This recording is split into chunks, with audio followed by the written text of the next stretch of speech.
Hi everyone, आज हम class 11th का मोस्ट इम्पोर्टेंट टॉपिक लेकर के आए हैं जिसका नाम है सर्कुलर मोशन। इसमें हम लोग uniform circular motion, non uniform circular motion, angular displacement, angular velocity, angular acceleration, इन सभी चीज़ों के बारे में स्टडी करेंगे। साथ ही सेंट्रीपिटल फोर्स, सेंट्रीफ्यूगल फोर्स के बारे में भी स्टडी करेंगे।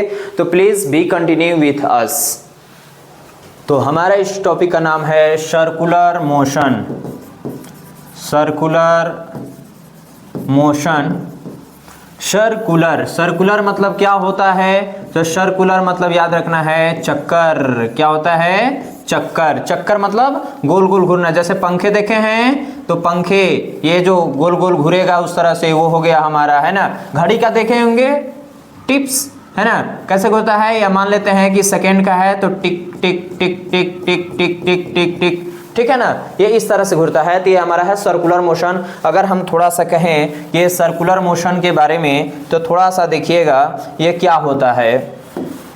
तो सर्कुलर मोशन मतलब हमको समझना है चक्कर मतलब क्या होता है, जरा ध्यान दीजिएगा। सर्कुलर मोशन में मान लेते हैं कोई भी ऑब्जेक्ट हो और कोई ऑब्जेक्ट जो है वो क्या करता है तो सेंटर के राउंड वो घूरेगा, है ना, गोल गोल घूरेगा, चक्कर लगाएगा, ठीक है ना। That is circular motion. इसको हम चाहें तो दो टाइप्स में हम डिवाइड कर सकते हैं सर्कुलर मोशन को। वो कौन कौन से आ जाएगा? वो आ जाएगा हमारा यूनिफॉर्म, एक हो सकता है यूनिफॉर्म सर्कुलर मोशन, और दूसरा हो सकता है नॉन यूनिफॉर्म सर्कुलर मोशन। ठीक है, नॉन यूनिफॉर्म सर्कुलर मोशन एक होता है यूनिफॉर्म सर्कुलर मोशन और दूसरा का हम लोग कह सकते हैं non uniform circular motion. Uniform circular कहने का मतलब क्या है कि कोई भी ऑब्जेक्ट जो है वो उसके पास क्या होगा? यूनिफॉर्म जो है यूनिफॉर्म स्पीड होगा, ठीक है। यूनिफॉर्म स्पीड के साथ यदि वो मूव कर रहा होगा, ठीक है, तो उसको हम लोग कहते हैं यूनिफॉर्म सर्कुलर मोशन। और नॉन यूनिफॉर्म किसे कहेंगे? जो नॉन यूनिफॉर्म स्पीड के साथ जो है वो गोले गोले चक्कर लगा रहा होगा तो उसको हम लोग नॉन यूनिफॉर्म सर्कुलर मोशन कहेंगे, है ना। इसमें मोस्ट इंपोर्टेंट टर्म्स के बारे में हम लोग स्टडी करेंगे जिसका नाम है वो क्या नाम है? तो इसको हम लोग कहते हैं एंगुलर डिस्प्लेसमेंट। एंगुलर डिस्प्लेसमेंट, ओए होए क्या है एंगुलर डिस्प्लेसमेंट? ठीक है, देखिए इन सभी चीजों में लगा हुआ है एंगुलर मतलब कुछ एंगल पर होगा, ठीक है ना। दैट मीन तुरंत हमको चल जाना। एक आप जानते थे डिस्प्लेसमेंट, जो कि जब मोशन इन स्ट्रेट लाइन जब आप लोग पढ़े थे तो उसमें आपका एक टर्म था जो डिस्प्लेसमेंट, जिसको हम लोग लीनियर डिस्प्लेसमेंट भी कहते हैं। लेकिन हमारे पास क्या है? एंगुलर डिस्प्लेसमेंट, मतलब कि हम लोग सर्कुलर पाथ पर आ गए, ठीक है ना। तो सर्कुलर पाथ पर आ गए तो क्या होगा, जरा ध्यान दीजिएगा। मान लेते हैं कि कोई भी ऑब्जेक्ट जो होगा इस सर्कुलर पाथ पर जो है वो रिवॉल्व कर रहा है, ठीक है। तो सपोज दैट फर्स्ट पोजीशन में हमारे पास कहां था? तो इस पोजीशन पर था, ठीक है, यहां पर ए पर था, ठीक है ना। अब ये जो है मूव करते कहां चला गया? बी पर गया, ठीक है। तो ये कहां से कहां गया, जरा देखिए। ये हमारा हो गया ये, और ये हमारा मान लेते हैं रेडियस है, इस सर्कल का रेडियस आर है ना। और ये एस डिस्टेंस जो है वो कवर किया है। दैट मीन उसको डिस्प्लेसमेंट भी हम कह सकते हैं। तो इस तरह से एंगुलर डिस्प्लेसमेंट जब भी सर्कुलर मोशन होता है तो कैसे हम लोग पढ़ते हैं? ये हमारा 2D है। 2D मतलब 2 डायमेंशनल। लीनियर डिस्प्लेसमेंट क्या था? वहां पर 1 डायमेंशनल में था। यहाँ 2D है ना। क्यों? क्योंकि किसी एक्सिस के अबाउट जो है, देखिए लेंथ ब्रेथ मैंने बताया था, सिंपल वे में मैंने बताया है ना कि 1D 2D 3D में क्या अंतर है। तो 1D मतलब समझना है ओनली लेंथ, ठीक है ना। और 2D मतलब क्या समझना है? 2D मतलब समझना है length and breadth, and 3D मतलब क्या समझना है? Length comma breadth and height, है ना। इस तरह से आप समझ सकते हैं। तो ये हमारा सर्कल जानते ही हैं कि 2D में है, ठीक है। तो ये हमारा 2D है। अगर हम बात करते हैं इसमें एंगुलर डिस्प्लेसमेंट का, तो ये होता क्या है? तो angular displacement basically angle subtended by the position vector, है ना। दैट मीन अगर हम इन अ सर्कुलर पाथ यदि हम कहें तो ये सेंटर पर जो एंगल सबटेंड होगा, दैट मीन सपोज दैट कर लिए कि थीटा एंगल सबटेंड हुआ है। तो ये जो आप देख रहे हैं कि यहाँ से यहाँ तक आने में जो भी जितना डिग्री आया होगा, हो सकता है कि 45 डिग्री, है ना, 30 डिग्री, मैंने जो भी डिग्री गया तो वही हमारा क्या है? Angular displacement. मतलब इस तरह एंगुलर डिस्प्लेसमेंट हम कह सकते हैं कि एंगुलर डिस्प्लेसमेंट एक प्रकार का क्या है? एंगल एंगल सबटेंडेड हुआ है, ठीक है, दैट मीन एंगल, यानी कि ये हमारा कहा गया थीटा, जो कि आप जानते ही हैं कि थीटा यानी एंगल क्या होता है, यानी कि इसको मेजर करने के लिए हम क्या मेजर करते हैं, एक कर सकते हैं आप डिग्री में मेजर कर सकते हैं, डिग्री में, ठीक है ना, और दूसरा काम में करते हैं तो ये हो गया हमारा डिग्री, ठीक है, और यदि हम बात करते हैं तो दूसरा का मेरा क्या हो जाता है, रेडियन, ठीक है ना, रेडियन, ये तो मेजर करते हैं, और रेडियन आप जानते हैं ये क्या होता है, तो एसआई यूनिट होता है, ठीक है ना।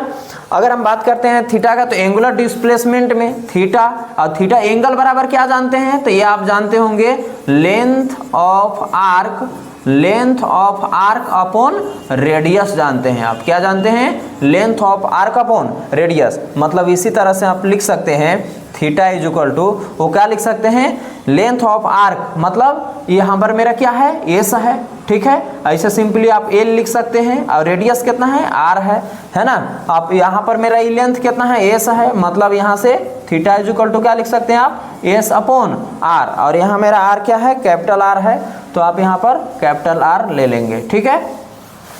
ये हमारा एंगुलर डिस्प्लेसमेंट है। अगर हम और एंगुलर डिस्प्लेसमेंट के बारे में अगर हम बात करें तो हम लोग क्या कह सकते हैं, जरा ध्यान दीजिएगा। एंगुलर डिस्प्लेसमेंट एक्सियल वेक्टर होता है, ये क्या होता है, axial vector, also it is a vector quantity. अब एक्सियल वेक्टर मतलब क्या है कि ये किसी एक्सिस, इसका डायरेक्शन जो होगा किसी एक्सिस के अराउंड होगा, किसी एक्सिस के अराउंड कहने का मतलब क्या है कि हम डायरेक्शन कैसे फाइंड कर सकते हैं इसका, क्योंकि जाहिर सी बात है कि वेक्टर क्वांटिटी है तो मैग्नीट्यूड तो नहीं होगा, इसके बाद डायरेक्शन भी होगा, तो डायरेक्शन होगा तो डायरेक्शन किधर और होगा भाई, तो हम इसके लिए लगा लेते हैं राइट हैंड थंब रूल, है ना, क्योंकि यह एक वेक्टर क्वांटिटी होता है, वेक्टर क्वांटिटी होता है तो इसका डायरेक्शन भी होगा, है ना, तो डायरेक्शन की यदि हम बात करते हैं डायरेक्शन, तो डायरेक्शन के लिए हमको क्या लगाना होगा, तो डायरेक्शन के लिए रूल लगाना हमको राइट हैंड थंब रूल लगाना होगा, क्या लगाना होगा, राइट हैंड थंब रूल। अब राइट हैंड थंब रूल क्या कहता है, तो ये जरा देखिएगा, ये जो कर्ल, ये फिंगर है हमारा, है ना, ये थंब, ये हमारा क्या बताएगा, ये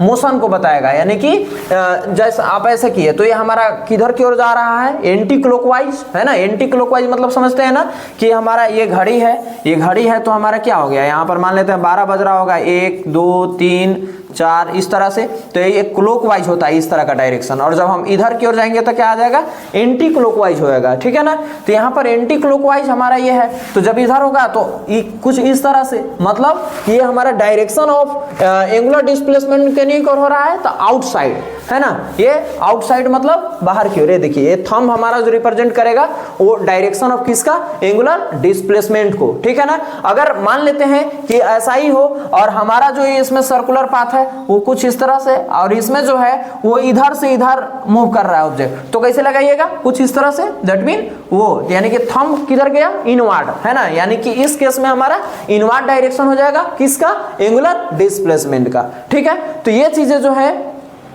अब भाई आप समझें। नेक्स्ट हम चलते हैं, दैट मीन आपको इसमें मेन याद करके रखना है theta upon S by R, ठीक है। अगर यहां से मैं चलूं तो इसका एस यूनिट क्या होता है, तो कोई पूछे तो रेडियन आपको बता देना है, ठीक है। आगे बढ़ते हैं।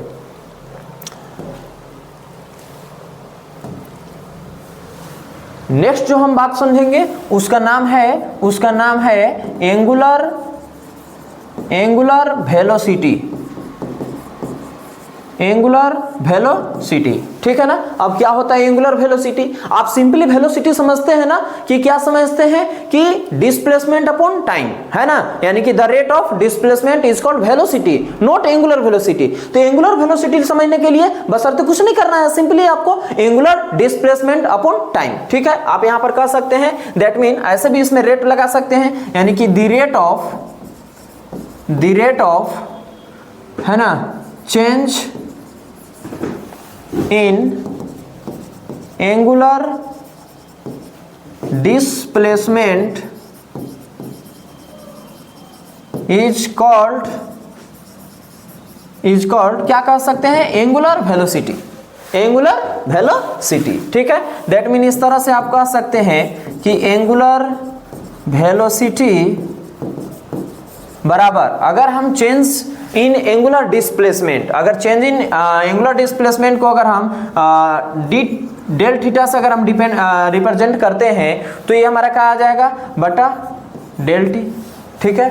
तो अगर हम इस तरह से करते हैं, अगर विदाउट चेंज अगर हम कहें तो इसको डिनोट कैसे करते हैं, तो इसको डिनोट करते हैं ओमेगा से, ठीक है। तो सिंपली हम ओमेगा इज इक्वल टू और क्या लिख सकते हैं, तो थीटा अपॉन टी लिख सकते हैं। अभी थीटा क्या है, तो थीटा वही है हमारा, है ना, क्या है, तो एंगुलर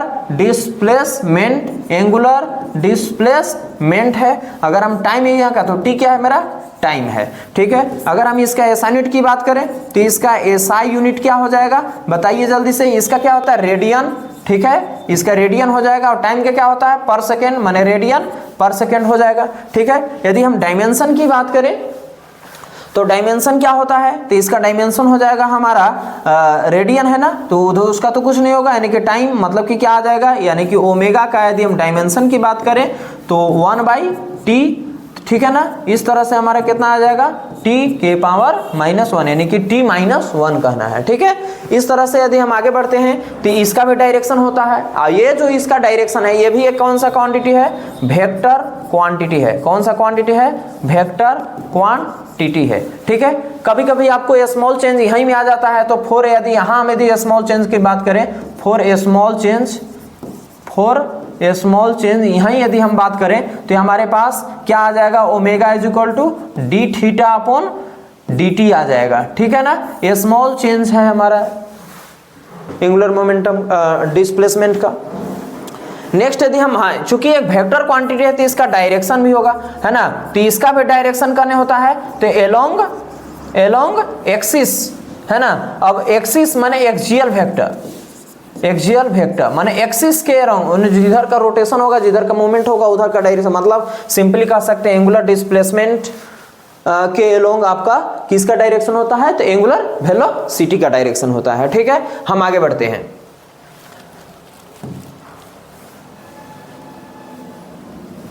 नेक्स्ट टर्म हम समझेंगे और उसका नाम है आपका, क्या नाम है, तो इसका नाम है एंगुलर वेलोसिटी नहीं, यानी कि इसका नाम है हमारा एंगुलर एक्सेलरेशन,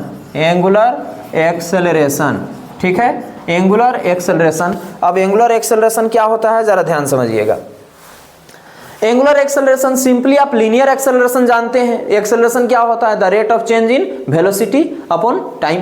दैट मीन इसी तरह से आपको वहां पर एंगुलर वेलोसिटी लगा देना है, यानी कि इसको जो डिनोट करते हैं वो क्या से करेंगे, तो इसको आप कीजिएगा अल्फा से। कहाँ से करना है, अल्फा, ठीक है। तो यहाँ से अगर हम अल्फा इज इक्वल टू कहें तो क्या लिख सकते हैं आप बताइए, यहाँ पर आप लिख सकते हैं ओमेगा अपॉन टाइम, है ना। अगर इसमें बड़ा चेंज हो रहा होगा तो बड़ा चेंज के लिए क्या लिख सकते हैं, अल्फा इज इक्वल टू, तो ये लिख सकते हैं, है ना, डेल ओमेगा बटा डेल टी, ठीक है। अगर हम इसी तरह से अगर फॉर स्मॉल चेंज की बात करें तो अल्फा इज इक्वल टू क्या लिख सकते हैं, D omega upon d T लिख सकते हैं, है ना। जाहिर सी बात है, ये भी एक क्या होता है, तो वेक्टर क्वांटिटी होता है, ये भी एक वेक्टर क्वांटिटी होता है, ठीक है। अगर हम बात करें कि क्या चीज की बात करें, इसका डायमेंशन की बात करें और यूनिट की बात करें, यूनिट का, तो ऊपर में क्या आ जाएगा हमारा, ऊपर में आ जाएगा रेडियन पर सेकेंड और डिवाइडेड बाय क्या है, फिर से टाइम है, यानी कि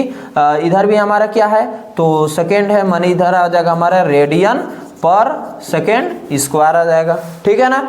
अगर हम बात करते हैं डायमेंशन का, तो इसका डायमेंशन क्या होता है भाई, तो अल्फा का डायमेंशन जो होता है वो आपका क्या आ जाएगा बताइए, तो इधर कुछ नहीं होगा, यानी कि पर सेकेंड स्क्वायर, यानी कि 1/t2, माने कितना आ गया हमारे पास, t-2। ये हमारा किसका डायमेंशन आ गया, एंगुलर एक्सेलरेशन का। आगे यदि हम बात करते हैं यहाँ पर बहुत ही मोस्ट इंपोर्टेंट चीज के बारे में कि अल्फा बराबर क्या होता है, तो अल्फा बराबर आपका होता है D omega by D T, ठीक है। कभी कभी आपको न्यूमेरिकल में पूछा जाएगा, वो क्या पूछा जाएगा कि अल्फा बराबर, अब चूंकि बताइए कि ओमेगा बराबर क्या होता है, तो ओमेगा बराबर जस्ट पहले बताए थे हम, वो क्या बताए थे, डी थीटा बटा डी टी, है ना। ऐसा कीजिए कि इसको जो है ये वाला ओमेगा का वैल्यू हम इस जगह पर पुट कर देते हैं। जब आप यहाँ पर पुट कीजिएगा तो क्या आएगा आपके पास, जरा ध्यान समझिएगा। तो यहाँ पर यदि करेंगे तो अल्फा बराबर आपके पास जो आ जाएगा, है ना, वो अल्फा बराबर क्या आ जाएगा, देखिएगा तो अल्फा बराबर आ जाएगा डी और ओमेगा, ओमेगा के जगह पर आपको करना है D theta upon d T करना है, बटा में क्या आ जाएगा डी टी, यानी कि इस तरह से यहाँ कीजिएगा तो अल्फा इज इक्वल टू वो कहा जाएगा हमारा डी स्क्वायर थीटा बटा डी टी स्क्वायर, ठीक है ना, डी टी स्क्वायर। ये क्या है तो डबल डिफरेंशिएशन को शो कर रहा है, ठीक है ना, यानी कि डबल डिफरेंशिएशन हम कर देंगे किसको, तो डबल डिफरेंशिएशन हम कर देंगे यदि इसको यानी कि एंगुलर डिस्प्लेसमेंट को, तो हम क्या प्राप्त कर लेंगे, एंगुलर वेलो नहीं बल्कि एंगुलर एक्सेलरेशन प्राप्त कर लेंगे, ठीक है।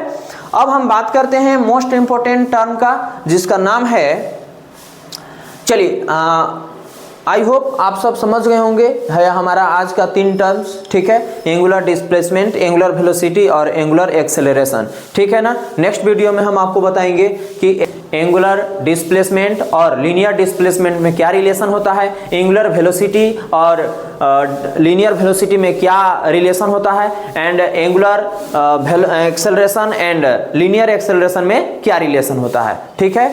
Thank you.